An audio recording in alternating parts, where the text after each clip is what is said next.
ఇరు వర్గాల మధ్య వివాదాలకు తోడు కొంత పార్ట్ పట్టా ఉండి కొంత పార్ట్ ప్రభుత్వ భూమి ఉంటుంది. కొంత పార్ట్ పట్టా ఉండి ఒకే సర్వే నెంబర్లో కొంత పార్ట్ ప్రభుత్వ భూమి ఉన్న చోట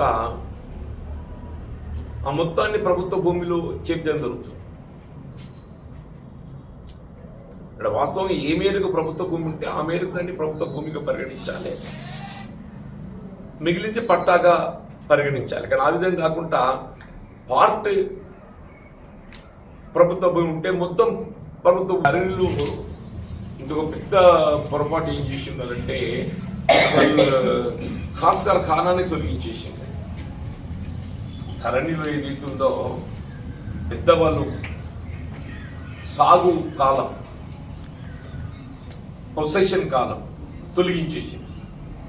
దాంతో ఏమైపోతుందంటే వాస్తవం సాగులో ఉన్నప్పటికీ కూడా దానికి ఏ విధమైన ఆధారం లభించే అవకాశం లేకుంటే ఇప్పుడు ఓన్లీ ఫీల్డ్ ఇన్స్పెక్షనే ఆధారం. ఓన్లీ ఫీల్డ్ ఇన్స్పెక్షనే ఆధారం.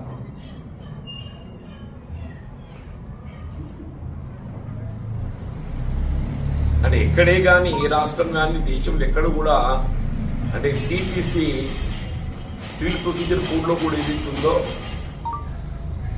సాగును పరిగణలోకి తీసుకుని కూడా 12 సంవత్సరాల పైగా కంటిన్యూస్ గా నిరంతరం సాగులో ఉంటే పట్టాలు లభించే అవకాశం కూడా ఉన్నది. ఈ సిపిసిలో కోడ్ ఉన్నది 12 years adverse possession. 12 years adverse possession. ఇప్పుడు అది కాలం దొల్లించడంతో ఏ విధంగా ఆధారం లేకుండా అయిపోయింది. ఇప్పుడు అది ఏదైతే భూభారతిలో రీఎంట్రీ చేసింది. పొసెషన్ కాలం భూభారతిలో రీఎంట్రీ చేసింది. ఇప్పుడు అన్నదమ్ముల మధ్య వాటాలు ఉంటాయి. అన్న పేరట భూమి ఉంటుంది, తమ్ముడి వాటాకు వస్తే తమ్ముడు సాగు చేసుకుంటుంటాడు. కానీ ఏ ఆధారం లేకుంటుంటే నిన్నటి వరకు ఇవాళ ఏదైతుందో ఆధారం లభిస్తుంది. ఇవన్నీ మన భూభారతులు ఏదైతున్నదో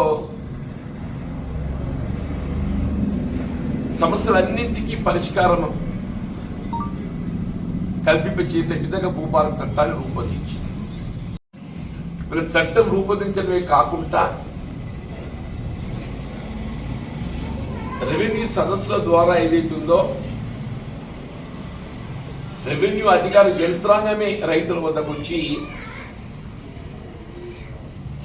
వారి సమస్యలు ఫిర్యాదుల రూపేణ స్వీకరించి వాటి పరిష్కారానికి ఏదైతుందో బాట వేయడం జరుగుతుంది.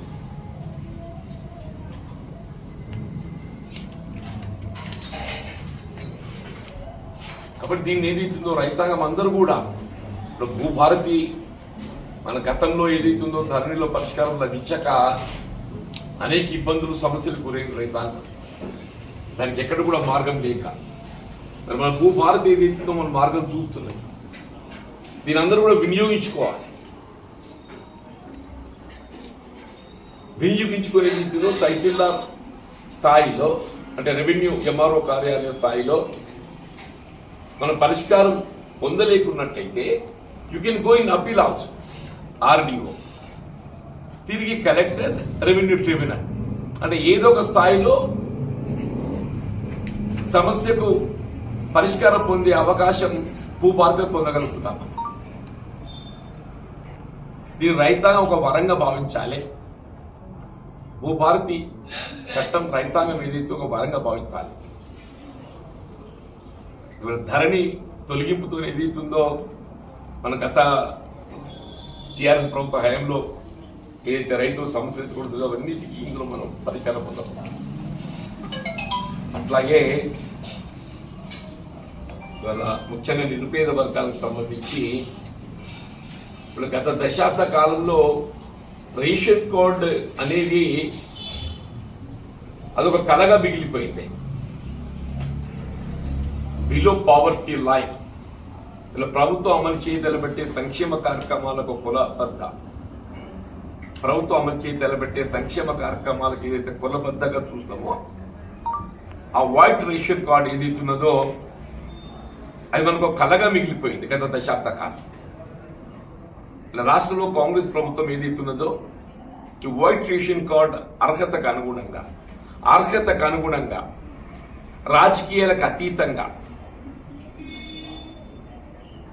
ఏ ఆర్భాటం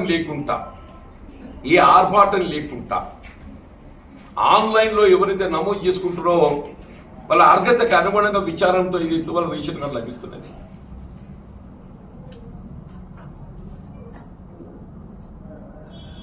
ఇక్కడ గమనించాల్సింది ఏంటంటే అంటే అసలు దీన్ని ఏ విధంగా కూడా రాజకీయంగా చుట్టం లేదు లబ్ధి పొందాలని చెప్పాను. రాజకీయాలకు అతీతంగా నిరుపేద వర్గాలకు అర్హతగా భావించేటువంటి యొక్క బిలో పోటీ తెల్ల రేషన్ కార్డు ఏదైతున్నదో ఆర్భాటాలు లేకుండా కల్పింపజేస్తున్నది. అట్లాగే తెల్ల బియ్యం కూడా ఏదైతున్నదో అంటే తెల్ల బియ్యం సూపర్ ఫైన్ వెరైటీ అంటే దేశంలో ఎక్కడ కూడా లేవు సూపర్ ఫైన్ వెరైటీ. ఇప్పుడు పబ్లిక్ డిస్ట్రిబ్యూషన్ సిస్టమ్ కింద నిత్యావసర వస్తువుల పంపిణీలో భాగంగా వివిధ రాష్ట్రాలలో సరుకులు పంపిణీ చేస్తుంటారు. కానీ ఇక్కడ కూడా ఈ సన్న బియ్యం పంపిణీ అనేది లేదు. ఓన్లీ తెలంగాణ రాష్ట్రమే దాన్ని అమలు చేత. ఇప్పుడు కేంద్ర ప్రభుత్వం అయితే 3 మాసాలకు సంబంధించిన రేషన్ ఇవ్వాలని చెప్పి భావిస్తుంది కదా, అది కూడా సన్న బియ్యం ఇస్తుంది. గమనించాల్సింది ఇక్కడ అంటే ఇది రాష్ట్ర ప్రభుత్వంపై ఆర్థికంగా ఏ మేరకు భారం పడుతుందనేటువంటి ఒక అంశం కాదు. ఇప్పుడు నిత్యావసర వస్తువులు ఏదైతుందో వినియోగదారునికి వినియోగపడాలి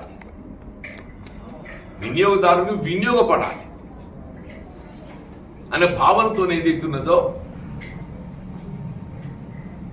వెళ్ళి ఫైన్ వెరైటీ పంపిణీ చేయటం దేశ చరిత్రలోనే తెలంగాణ రాష్ట్రం దీన్ని ప్రత్యేకంగా అమలు తలపెట్టడం అభినందించదగ్గ విషయం. అందరూ కూడా ఏదైతుందో దీన్ని వినియోగించుకుంటాం. మార్కెట్లో ఏదైతుందో మీ ఫైన్ వెరైటీ రైస్ ట్రేడింగ్ తగ్గిపోయింది. అది మనము వినియోగదారుడు అమ్ముడు బంద్ అయింది, మార్కెట్లో బియ్యం అమ్మకం తగ్గిపోయింది. ఇదివరకు ఏమవుతుండే వినియోగదారుడు ఏదైతుందో ఆ దొడ్డు బియ్యం అమ్ముకొని మార్కెట్లో సన్న బియ్యం కొనుక్కుంటుండే. ఇప్పుడు మార్కెట్లో సన్న బియ్యం ట్రేడింగ్ తగ్గిపోయింది. అంటే ఇదే మనకు రుజువు. మన ప్రభుత్వం అమలు చేయి తలపెట్టేటువంటి యొక్క ఈ ఫైన్ వెరైటీ వినియోగించబడుతుందని చెప్పని తెలపడానికి మార్కెట్లో ఏదైతుందో ఫైన్ వెరైటీ రైస్ ట్రేడింగ్ తగ్గిపోయింది. This is an evidence. 240 రూపాయలు లాభం అవుతుంది. ఎగ్జాక్ట్లీ. ₹1 కిలో అక్కడ, ₹40 కిలో ఇక్కడ. అవును. అంటే మీరు ఈ 3 చెప్తున్నాను. గత ప్రభుత్వానికి ఈ ప్రభుత్వం వ్యత్యాసం చెప్పంటున్నాను. గత ప్రభుత్వానికి ఈ ప్రభుత్వం వ్యత్యాసం. మీరు విమర్శ చేయాలని ప్రయత్నం చేస్తే అది ప్రజలు గమనిస్తారు. మీరు గతంలో అమలు తలపెట్టిన కార్యక్రమాలన్నీ అమలు చేస్తూ అదనంగా ఇవాళ ఉచిత రవాణా కానీ ఆర్టీసీలో డొమెస్టిక్ కన్జంప్షన్ గృహ అవసరాలకు ఏదైతుందో 200 యూనిట్ల వరకు ఉచిత విద్యుత్ కూడా ఎవరు ఊహించలేదే. ఇది ఎన్నికల్లో ప్రణాళికలు పేర్కొంటే అందరూ ఇది అమలయ్యేదా అని చెప్పని భావించారు. ఈ డొమెస్టిక్ ఏదైతుందో ఇది దేశంలో ఎక్కడ లేదు. కొన్ని రాష్ట్రాల్లో 100 యూనిట్లకు పరిమితం అవుతున్నారు. కొన్ని రాష్ట్రాలలో 200 యూనిట్లు ఇస్తున్న రాష్ట్రం దేశంలో ఇక్కడ లేదే. ఉచిత విద్యుత్తు గృహ అవసరాలకు అంటే every family is getting benefit of ₹1000. 90% మంది కన్స్యూమర్స్ నీకు దాన్ని లబ్ధి పొందుతారు. 90% మంది కన్స్యూమర్సే లబ్ధి పొందుతారు. 10% మీకు 200 యూనిట్ల పైబడి ఉన్న వాళ్ళు ఉంటారు కావచ్చు, కానీ 90% ఆఫ్ ది కన్స్యూమర్సే ఇన్ రూరల్ సెక్టర్ గ్రామీణ ప్రాంతంలో ఏదైతే ఉందో బిలో 200 ఉన్నారు.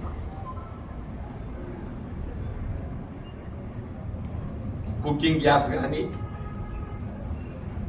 వీళ్ళ గత ప్రభుత్వం ఏదైతుందో గృహ నిర్మాణ కార్యక్రమం కూడా ఏదైతుందో మీకు తెలియంది కాదు. రాయకల్లో అప్పుడు ఏదైతుందో మనం 60 ఇండ్లు 80 ఇండ్లు ఇస్తే అవి ఎట్లా ఉండిపోయింది. ఎన్ని ఇచ్చిన రమేష్ అప్పుడు 60 ఇస్తే అవి అట్లా ఉండిపోయింది. నిర్మాణాన్ని నోచుకోలేదు. ఇప్పుడు ప్రతి నియోజకవర్గంలో 3500 ఇండ్లు ఏదైతుందో నీకు శాంక్షన్ ప్రొసీడింగ్స్ ఇస్తుంది. అంటే రాష్ట్రంలో 4 లక్షల ఇండ్లు ఏకకాలంలో రాష్ట్రంలో 4 లక్షల ఇండ్లు అంటే ప్రతి నియోజకవర్గంలో 3500 ఇండ్లు నిర్మాణం చేపట్టే అవకాశం ఇలా ప్రభుత్వం కల్పిస్తుంది. 5 లక్షల రూపాయల నిర్మాణం చేయాలి. లబ్ధిదారుడు ఏదైతున్నదో 600 గజాలు 600 అడుగులు. 600 అడుగులు అంటే ఏదైతుందో మీకు 4 రూములు మంచిగా వస్తాయి హాల్తో పాటుగా. 8 గజాలు అరుస్తూ వస్తాయి. 8 64 వస్తాయి. 64 ఇంటూ 9 లెక్క పెడితే కానీ 600 అడుగు లోపల వస్తాయి. అందరు ఏమనుకుంటున్నారంటే ఈ ఆంక్షలు అని అనుకుంటున్నారు. ఆంక్షలు కాదు. పేదవాడు ఏదైతుందో 5 లక్షలకు నిర్మాణమయ్యేటువంటి ఒక ఇల్లును నిర్మాణం చేసుకుని పూర్తి కావాలి. నిర్మాణం పూర్తి కావాలంటే ఈ 8 గజాల ఇంటూ 8 గజాల కట్టు కూడా పూర్తయింది. మీరు తలకు మించిన భారంగా ఏదైతుందో ఒకటి పెద్ద ఎత్తున పెట్టుకుంటే ప్రభుత్వం వెళ్ళి వచ్చేది 5 లక్షలు. నీకు అది అదనపు ఏం భరించలేక అర్ధాంతరంగా తట్టుపడుతుంది. ప్రభుత్వం వచ్చే డబ్బు కూడా ఏదైతే దశల వారీగా వస్తుంది. ఈ స్లాబ్ పడుతున్నాయి కానీ 3వ ఇన్స్టాల్మెంట్ రాదు. అంటే ఆల్మోస్ట్ ప్రతి అడుగుకు 1000 రూపాయలు ఇస్తున్నది. చదరపు అడుగుకి ఏదైతుందో 1000 రూపాయలు ఇస్తుంది. 500 అడుగులు నిర్మాణం చేసుకుంటే 500 ఇంటూ 1000 రూపాయలు అంటే 5 లక్షలు. 1000 రూపాయలకి ఏదైతుందో మన నాణ్యత గల ఇల్లు మంచిదైతుంది. ఆర్భాటాలు లేకుండా నేను పాలిష్ స్టోన్ వేసుకుంటా బాత్రూమ్ లో ఫిట్టింగ్ చేసుకుంటా అంటే వేరే నాటువంటి ఇల్లు అయితే ఇప్పుడు నాకు వేయకండి ఎక్కువ కాలేదు. నాకు అవుతాయింది చూడు నాకు పైన ఫ్లోరింగ్ కానీ కింద ఫ్లోరింగ్ కానీ. ఇదేంటంటే మా నాన్న కట్టింది కాబట్టి ఇంకటి కాలం అట్లే ఉండే. పైన నేను కట్టుకున్నది వచ్చి చూడు ఫ్లోరింగ్ ఎట్లుండదో. మన అవసరం లేకుండా ఫాల్ సీలింగ్ చెప్తాడు. ఫాల్ సీలింగ్ అనేది అది ఎండ తాకిడి తట్టుకోవడానికి కొరికే తప్పేది అవుతున్నదో మనం పెద్ద సామాన్యుడికి అవసరం ఉన్నది కాదు. అది ఫాల్ సీలింగ్. నీకు తాపి మేస్త్రీలు ఫాల్ సీలింగ్ పెట్టు అని చెప్పంటారా. ఇవన్నీ ఆర్భాటాలు అయితే కాకుండా చూడటానికి వరకు ఏది అవుతుందో నీకు మంచి కట్టుకోవాలని చెప్పని సలహా సూచన. సంక్షేమాన్ని కాంక్షించే ప్రభుత్వం అని చెప్పడానికి నేను నిదర్శనం పేర్కొంటున్నా చెప్పండి. రాజీవ్ యువ వికాస కూడా ఏదైతున్నదో ఈ మాసం ఎండింగ్ లోపల జూన్ ఎండింగ్ లోపల ఏదైతుందో 55 లక్షల రూపాయల వరకు ఏదైతే అమలు చేయడం నేను క్యాబినెట్ తీసుకెళ్ళి 50,000 and 1 lakh పైబడ్డ వారికి కూడా ఏదైతుందో దశల వారిగా వాళ్ళకు కూడా ఇవ్వాలి. ఏ పరిస్థితుల్లో కూడా ఏదైతుందో ఉద్యోగాల కల్పనతో పాటుగా ప్రభుత్వ పరంగా నిరుద్యోగ యువతకు ఉపాధి కల్పింప చేయడానికి కూడా నేను కార్యక్రమాన్ని అమలు చేస్తాను. అంటే ముఖ్యంగా రాయకల్ ఈ భూ భారతి గురించి ప్రత్యేకంగా రైతాంగాన్ని ఎందుకంటే దాన్ని వినియోగించుకోవాలని చెప్పడం ఉద్దేశం. దాంతో పాటు ఇతర అమలవుతున్న సంక్షేమ కార్యక్రమాలు కూడా మనం పరిగణలోకి తీసుకొని మన అర్హతకు అనుగుణంగా మనం పొందగలిగేటువంటి ఒక లబ్ధిని పొందాలని చెప్పని పేర్కొన్నాం. మరి ఇంకోటి భూభారతిలో ఎక్కడైతే సమస్యలు మీరు పరిష్కారం పొందలేకపోతున్నామని నేను భావించినట్లయితే ఇవాళ నేను ఏదైతుందో అవి అధికార దృష్టికి తీసుకెళ్లి ఆ పరిష్కారానికి మీకు ఏదైతుందో నేను గైడ్గా మీకు తోడ్పడతా అని చెప్పి కూడా చెప్తాను. నాకున్నటువంటి అనుభవంతో ఏదైతున్నదో ఇలా భూ భారతి ద్వారా మీరు రెవెన్యూ సమస్యల పరిష్కారం పొందటంలో మీకు ఏమైనా ఇబ్బందులు భావిస్తే నేను మీకు గైడ్గా తోడ్పడటానికి నేను సిద్ధంగా ఉన్నా అని చెప్పాను కూడా మనం you can use my services. నాకున్నటువంటి ఒక లీగల్ పర్సెప్షన్ కానీ అనుభవమే కానీ రెవెన్యూ సమస్యల పరిష్కారానికి ఏదైతున్నదో మీకు ఎక్కడ ఏ విధమైన సమస్యలు మీకు ఇబ్బంది ఎదురైనా కానీ నేను మీకు తోడుంటా, ఒక గైడ్గా మీకు తోడ్పడతా అని చెప్పాను కూడా మనం